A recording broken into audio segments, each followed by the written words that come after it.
Hello అందరికీ నమస్తే, welcome back to అత్తమ్మ రుచులు. ఈ రోజు వీడియోలో మా హోటల్లో చేసే కొబ్బరి పల్లి చట్నీ చూపించబోతున్నాను. చాలా రుచిగా ఉంటుంది, అలానే చాలా సింపుల్గా కూడా తయారు చేసుకోవచ్చు. ఈ చిన్న చిన్న కొలతలతో మీరు చేసుకున్నట్లయితే ఒక ఇడ్లీ ఎక్కువే తింటారు, కానీ అస్సలు తక్కువ అయితే తింటారనమాట.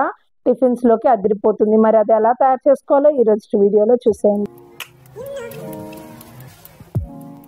కొబ్బరి పల్లి చట్నీ తయారు చేసుకోవడానికి నేను ముందుగా ఒక కొబ్బరికాయలో హాఫ్ కొబ్బరి చిప్ప తీసుకొని ఇలా పొడుగు ముక్కలుగా కట్ చేసుకున్నాను. మనకి ఈ చట్నీలో రుచి అంతా ఈ కొబ్బరి నుంచే వస్తుంది అనుకుంటే మనం పొరపడబడినట్లే.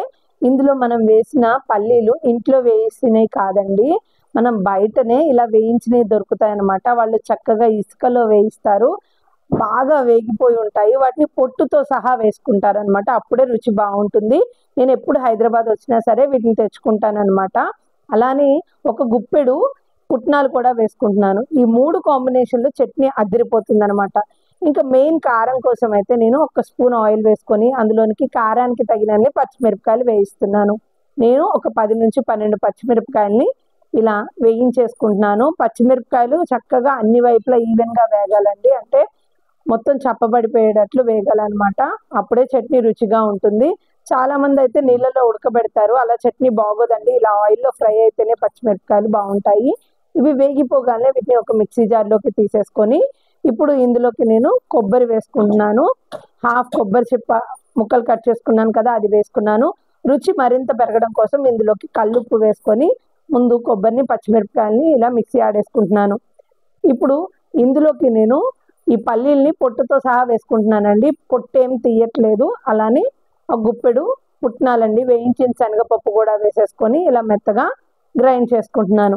ఇలా గ్రైండ్ అయిపోగానే ఇప్పుడు ఒక స్పూన్ సాయంతో మొత్తం ఇలా కలిపేసుకోవాలి.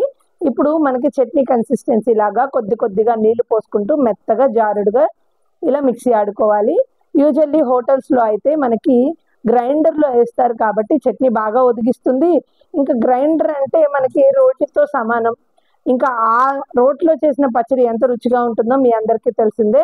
అందుకని మరింత రుచిగా ఉంటుందన్నమాట హోటల్ వాళ్ళ చట్నీలు.